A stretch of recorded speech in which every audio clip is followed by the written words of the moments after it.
Hello, I'm David Hearst. I'm the editor of Middle East Eye, and with me is Peter Oborne, a chief political commentator for the Middle East Eye. We're here to discuss really groundbreaking journalism from Al-Jazeera. The first of four programs are actually going out tonight at 10:30, but the first one is already live on their website. And this is the result of an investigation that they've done over a period of about 5 months. They infiltrated an undercover reporter into the heart of the operation which has been conducted out of the Israeli embassy in London. And this is to influence the debate about Israel-Palestine in Britain. What they've done is they have established extremely close contacts with both the Labour Party and the Conservative Party. This is obviously known about. What's not known about is the money involved in these contacts, and also the practice of establishing youth organizations which are supposedly independent of the Israeli debate and the Palestinian debate, but in fact serve Netanyahu's government's interests. This is interference in the domestic debate of another country. It's akin to espionage. We know so far, having this undercover reporter film hours of conversation with an Israeli operator called Shai Masot, who was described as a junior cog in this, turns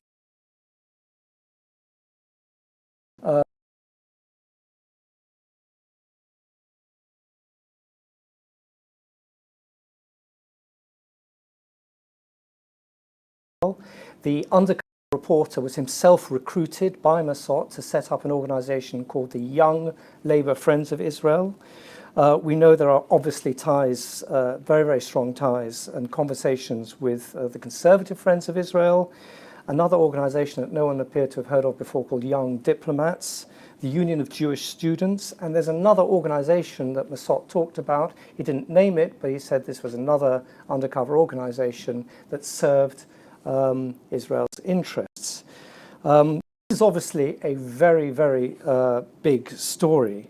Unfortunately, the British government has tried very, very quickly in the Foreign Office to sweep this under the carpet. Within minutes of the first allegations coming out, they said that the Israeli ambassador, Mark Regev, had apologized to the government. The apology was for a recorded conversation in which Masot said that he wanted to take down a serving British minister, the Deputy Foreign Minister, Alan Duncan. And miraculously, the Foreign Office had accepted this apology, and therefore the whole incident was closed. Boris Johnson, in a statement to the Commons yesterday, said again that the whole issue was over, that Masot had returned to Israel with a tail between his legs. He even used the words that his cover had been blown, suggesting, and these are his words, not mine or the MEE's, that this man was actually a spy. Obviously very, very serious stuff and almost no reaction. What's your reaction to it, Peter Oborne? Well, I agree with you that we appear to have a great deal of evidence for some form of influence campaign, and also the targeting of not just one British government minister, senior foreign minister, Alan Duncan, talking about wanting to take him down, but the hit list included Crispin Blunt, who's the chairman of the Foreign Affairs Committee. Now, there's nothing wrong at all with in public debate. And particularly, I think, actually, for Israel, which is the British nation, and given terrific access at every level of British public life, simultaneously to have this covert operation is shocking, because we've been hearing endlessly over the last few weeks about secret operations carried out by the Russians, and that's regarded rightly, although there's been very little evidence that I've seen really convincing, but I'm disposed to believe it. I accept that it's a serious matter. And though, and in fact, Boris Johnson is banging on about it all the time. And yet, when this, the Mail on Sunday ran its story about the Al-Jazeera investigation on Saturday, as you say, within minutes, there's an announcement that the Israeli ambassador has apologised to Alan Duncan, as he damn well should. A Foreign Office now considers the matter closed. Bizarre. They don't know they didn't know the nature of their allegations. There were so many questions. They didn't know who was this man, Shai Mossad. The Israeli embassy, I think, says he wasn't a diplomat. Well, who was he if he's not a diplomat? It's a very important question. He's a major in the Navy, I think. Was one, yes. Was one. I mean, but all right, is he a serving officer in the army? What is he? And what's he been doing? They called him a local hire. They call him a local hiring. Yes. Well, all right. That's anyway. We need it. It's and what's he been doing? And what actions he taken to try and do in Alan Duncan? There was some suggestion they'd already taken some action. If you read that conversation, and had some success. He talks about Duncan causing him problems. What were these problems? Who else have they targeted? What other activities had he been doing? I mean, these are all really important things. If it had been, let's just forget about the Russian analogy. Supposing it had been France. Supposing this had been the political apparent for a so-called French diplomat, right? Had been doing all these stuff. You can imagine the French ambassador would be hauled in the following morning. The operative would have been sent home on the next possible flight. There would have been massive diplomatic ructions. You'd have had Theresa May calling Hollande and Hollande personally apologising. You'd have had all of that stuff. And yet, instead of which, from the British government, within minutes, it's closed. It's not a matter of, this makes, there's no question about it, British government complicit in whatever the Israelis were up to. But also the political parties themselves are complicit. Well, because they've all been bought in some way, or their silence has been bought. No, but honestly, I think I don't know what about that. But we've just been sitting through Prime Minister's questions, the great political event of the week. We all sat through it. Not a dicky bird about this episode in the cockpit of British democracy, where everything is, we should supposed to debate, and where secret influence is supposed to be banned and absolutely outrageous. And you can be sure that if the French had been doing this, or the Belgians, imagine the Belgians have been doing this. I mean, outrage, and completely everywhere. The papers would have been splashing on it. There'd been angry editorials about this appalling political officer from the Belgian government who'd been nobbling British ministers and trying to get rid of them and setting up false. But actually, instead of which, we've had silence. It's interesting. I mean, it's one of the allegations in the conversation was between Mossad and a British civil servant who's now resigned, called Struzolo, who was working at the time for another British MP, Robert Halfon, in which she sort of boasted about being able to plant a parliamentary questions. How shocking or unusual is this? I have to say that the planting of parliamentary questions is carried out by all kinds of organisations, down to the kind of chemical industry and the sort of the land, all kinds of people. And part, it is in a way disgraceful that it goes on, but I don't think it's particularly shocking, to be fair to... What, on behalf of a foreign government? On behalf of... That does make a difference, I accept that. It's not in behalf of a lobbying organisation of Confederation of British... And I think it would, again, had it been the Russian government which was briefing Mr. Halfon, or indeed, the French government had been briefing Mr. Halfon. I'm not quite sure. I'm not quite sure what briefing he took. Actually, it was Struzolo said, didn't she, that she'd been calling from Israel. Well, there was one. This was at the time of the murder of 3 settler youths. This was an incident that actually was to spark a new war in Gaza. So it was a very, very big incident. It was a kidnapping and then the murder of these 3. It's also a very serious thing, which right to raise is actually. Which is right to raise. The question is whether or not she should have virtually dictated Yeah. the question to him, and what influence she was used for as obviously a back channel. I'd like to know more about that, because I do think on that issue it's obviously a terrible thing which happened. It's not improper. It's right that it should be mentioned in the British Parliament, and so I'd like to know a bit more about the background to that. Fine. Massault was described as a small cog, but it's obviously a very, very big wheel. There are quite big sums of money involved that have come up as a result of these conversations. May I say as well, this is not really what we would call a sting operation, because there's no sense of putting words in people's mouths.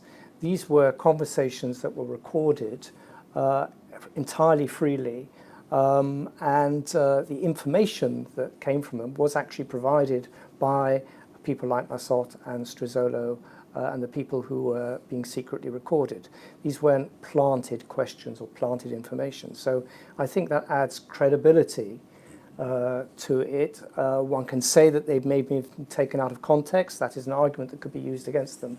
But as far as I can see, no one has actually disputed so far the content of any of the revelations, and I think that's an important thing to support. £1 million given by Massault.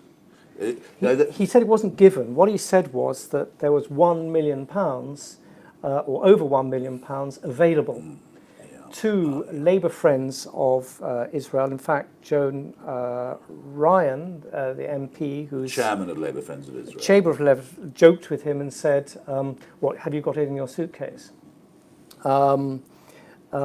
But this is for trips to Israel. Now, £1 million.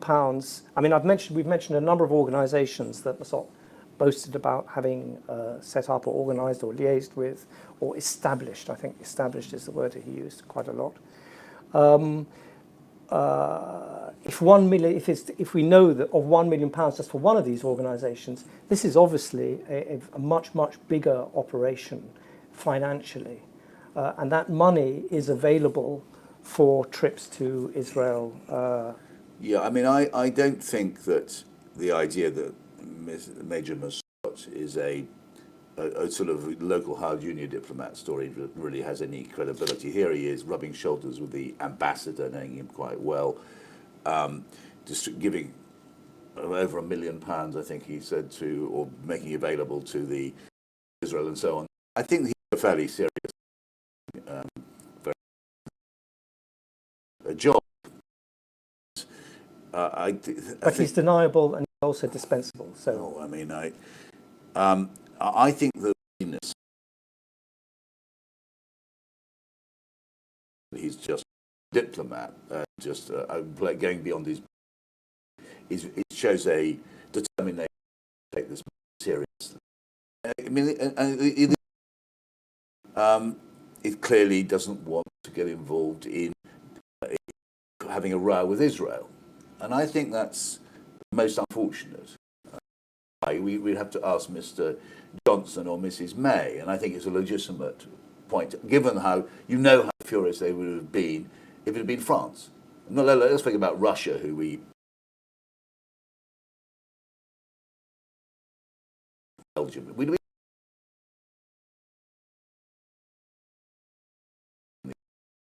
outrage, and so why are we not angry about it when it comes to Israel? And I think, especially because Israel is a pal of ours as a nation.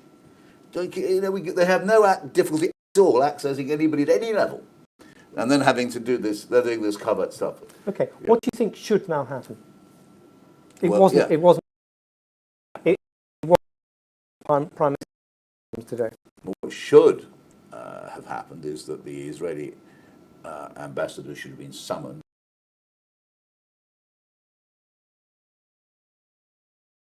He is, because we don't really know.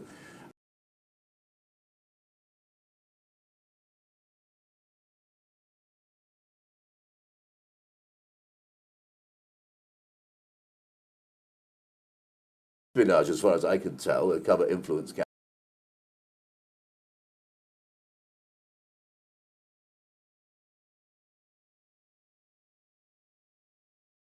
UN Security Council.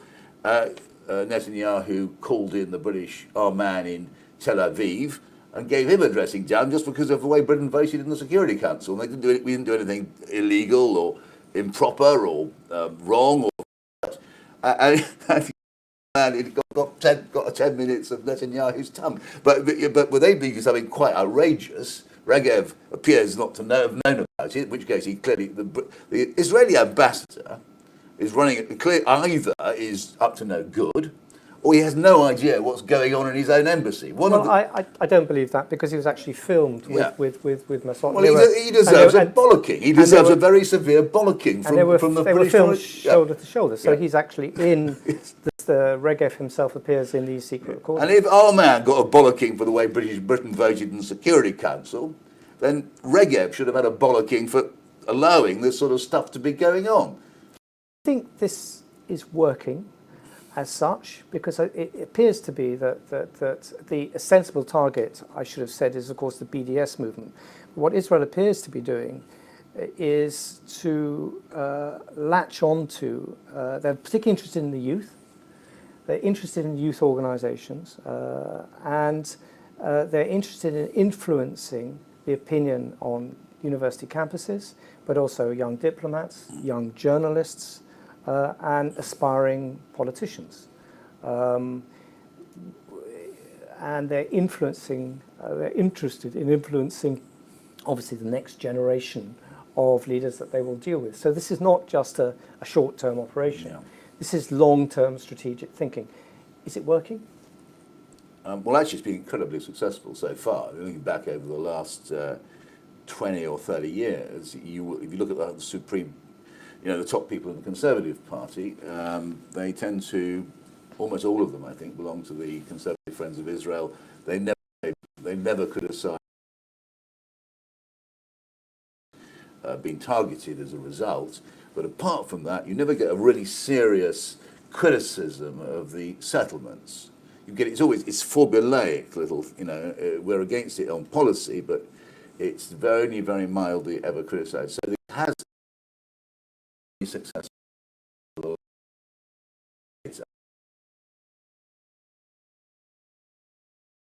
It's time to finish. Obviously, things haven't surfaced publicly, but we were talking earlier about you being surprised by the strength of disgust amongst the Tory backbenchers of this. Do you think that there's something happening that is changing this, or is it wishful fulfillment? Well, there's two things. So many senior Conservative backbenchers, Sir Desmond Swain, former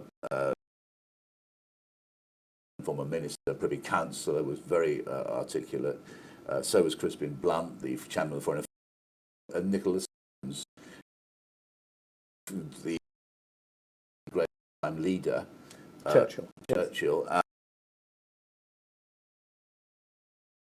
Height of the Soviet era. So you've got quite a lot of very senior Tory backbenchers coming forward, and that is a new. I mean, it's been almost nothing has been said about previous against Israel's policies in the before. And very interesting and important, of course, is that Corbyn has emerged. Now, under Tony Blair, when Tony Blair became Labour leader, there was suddenly the party shifted into a sort of very pro-Likud frame of mind. And that changed dramatically overnight with the election of Corbyn. And so that clearly is worrying the Israelis. And they're entitled to be worried about it. And they're entitled to argue against it publicly and as much as they like. But the whole thing is, this is not about the debate. This is not about the ball.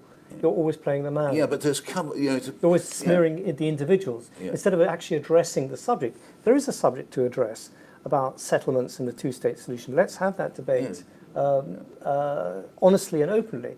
But what they're doing is undermining the people arguing against them. Without in a secret way. Yeah. That's what, or I mean, I'd like to see more about this because it's very significant. If organisations, you'd like to think that organisations which take part in British life, which have a voice, are British, organic, and if they've been set up by a foreign country, or established by a foreign country. or set up or established, as a phrase, is it? Yeah. That is very troubling, and it's against the whole nature of our democracy, and it's also what we're constantly getting mad about with the Russians or the, you know, As you said, yes. And we shouldn't allow it because it's done by Israel, or be afraid to criticise it. No more to the point, we shouldn't be afraid to criticise it because it's Israel. Right. This has been a sort of classic. I think the series, when you actually watch it, will be. It's a classic art of journalism. It's journalism at its best. It is journalists basically asking the questions that politicians should be asking. However, it's done by Al-Jazeera, not by a British media organisation. What has been the reaction of the British media to these revelations about British political parties? Well, I think it is important that it's Al Jazeera, not say the BBC. I mean, Al Jazeera is based in Qatar. It's got a point of view on Israel, and rightly people are worried about that. On the other hand, I agree with you. What I've seen, it's very, very high grade, and needs to be taken seriously. The coverage, the Mail on Sunday made it a splash. The Alan Duncan story, because it brought it into domestic British politics. It was then dutifully followed up, I'd say, the following day in most papers. But what there wasn't that anger. You know, you wouldn't, which you would. There wasn't the momentum behind it. They simply said, "Oh, well, this was a." They didn't say anything. They just reported the departure of this Strazzolo person, or.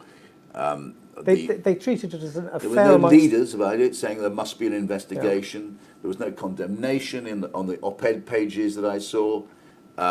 You didn't get, you know. Whereas, as I was saying, if it had been the Russians or the French, there would have been monstrous op-eds. There would have been a huge amount of editorial opinion about it. And actually, there hasn't been anything, as I've seen, of that nature. And I think that, again, is I think, odd. I just simply think that people are afraid or worried. I think there is a sort of worry about writing fairly about Israel. That if you criticise Israel, you're going to be accused of being anti-Semitic or something. Anti-Semitism is an utterly terrible and awful thing. And it's natural people should be worried, but they shouldn't be. If Israel's been up to no good and breaking international law on the settlements, or running a covert influence campaign, which it appears to have been doing here, they should be criticised. They're open or defended. I mean, it isn't the subject. Or it should be debated. Yeah. There should not be silence. Yes, that is what I felt that a lot about the coverage this week. Okay, well, there'll probably be more on this story from the Middle East Eye and also from Al Jazeera. I recommend that you tune into Al Jazeera at 10:30 tonight and watch the first of these 4 documentaries, and thank you for joining us.